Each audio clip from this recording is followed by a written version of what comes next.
Muy buenos días, muy buenas tardes, muy buenas noches, a la hora que nos estemos viendo y escuchando. Muchísimas gracias por seguir este video que significa un resumen del capítulo primero de la disertación doctoral para el programa del doctorado en Ciencias de la Educación que sustenta un servidor, maestro Alejandro Fitzmaurice. El título de este trabajo, concepto clave que involucra este trabajo, metodologías activas, un tema por demás importante. Comenzamos.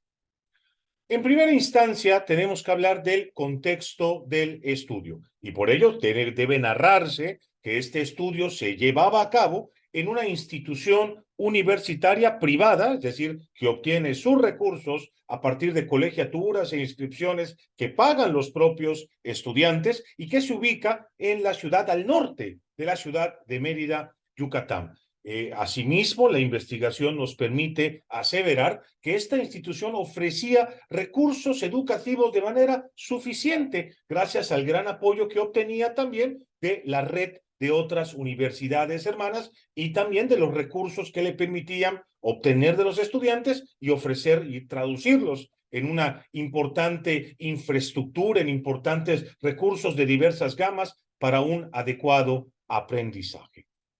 Asimismo, si seguimos hablando del contexto, es fundamental hablar de los actores educativos de esta institución y por ello comenzamos con el corazón de cualquier escuela, los estudiantes. Aquí hemos detectado que la mayoría pertenece a una clase media, media alta, alta, que provienen de la península de Yucatán, pero también de estados como Tabasco, Chiapas, inclusive de países hermanos como Guatemala y El Salvador. Por supuesto, estos estudiantes son del nivel licenciatura, pero también encontramos muchos o un nutrido número de estudiantes que provienen de maestrías y que cursan o cursaban maestrías y doctorados. Y por supuesto, pues en líneas generales, encontramos alumnos con conocimientos suficientes y altamente tecnologizados, con un gran conocimiento del mundo digital, aunque claro, con algunas limitantes en cuanto a concentración, tal y como ocurre con otras generaciones.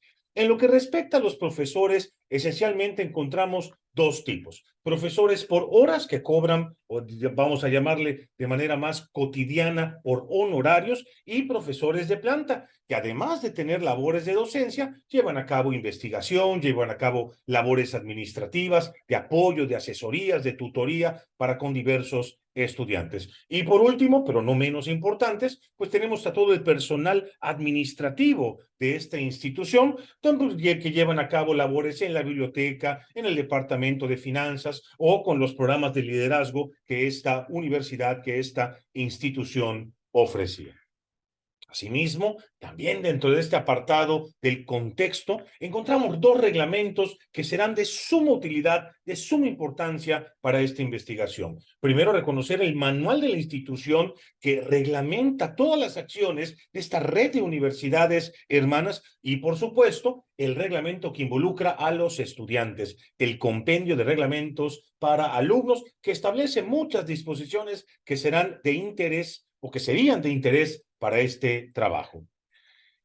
En lo que respecta al fenómeno de interés, al objeto que nos lleve en este estudio, pues por supuesto hablamos del concepto clave metodologías activas. Y las metodologías activas tienen antecedentes muy importantes. Algunos pedagogos lo ubican en el contexto de la Escuela Nueva, un grupo de pedagogos de finales del siglo XIX, principios del XX, inclusive más allá, que hablan de la importancia de que el estudiante tome protagonismo en el proceso educativo y por ello llaman a emplear estas metodologías o comienzan de una manera incluso tímida, pero empiezan de una manera decidida a promover esta situación. También algunos establecen o reconocen en Piaget y en Vygotsky, aunque no lo abordaron de manera tan directa, pues antecedentes importantes de estas fundamentales estrategias.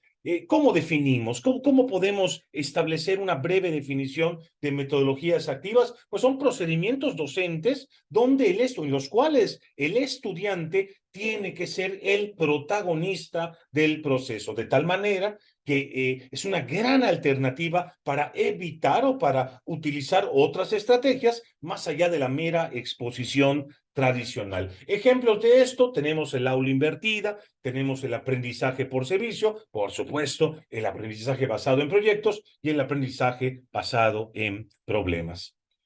¿Cuál es la norma? Ciertamente en este trabajo importa mucho lo que la institución diga al respecto y el manual de la institución que abordamos dice de manera textual, los docentes deben emplear metodologías activas para integrar el saber y el hacer en las competencias de la profesión, por supuesto, de los estudiantes. Las metodologías activas como formas de pedirle, de exigirle, de llamar al estudiante a que que lleve a cabo diferentes acciones, diferentes actividades y que evidentemente esas actividades reflejen problemas, reflejen situaciones que vivirá, que atestiguará en la vida profesional.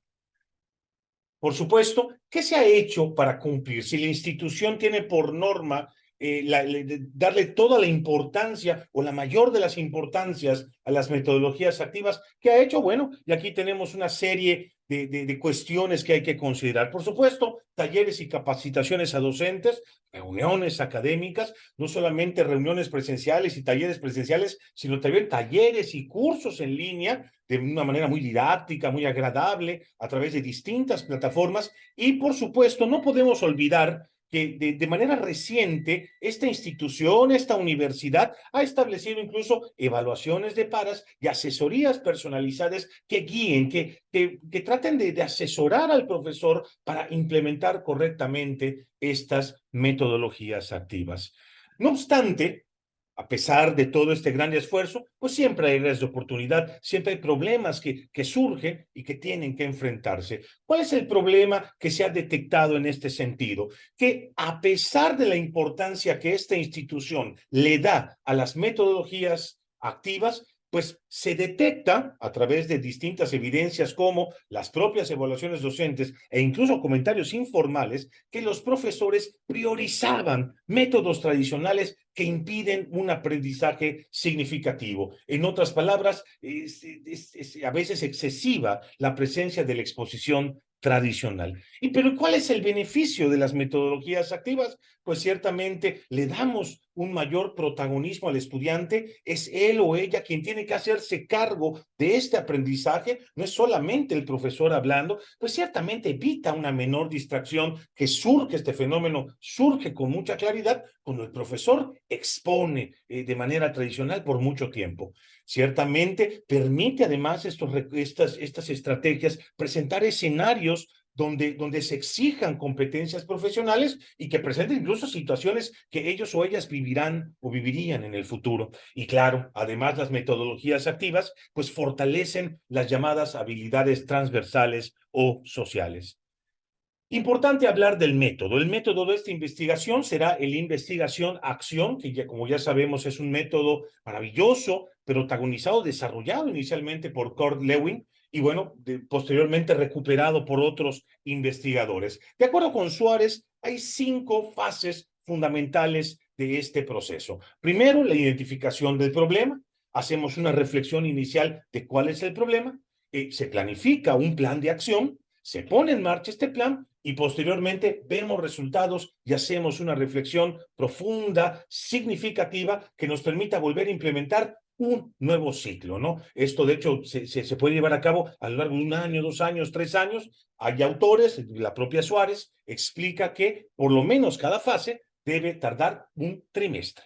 Eso ya nos da una idea de cuánto debe tardarse. Y bueno, por último, para terminar con este primer capítulo, hablar del equipo de trabajo que estará colaborando con un servidor, el señor Carlos, que es director de la licenciatura, el maestro Alberto, con un gran conocimiento docente, y el maestro Iván, que aunque quizá sin tanta experiencia docente, muy abierto a implementar y a aceptar estas sugerencias para profundizar y generar un mayor aprendizaje.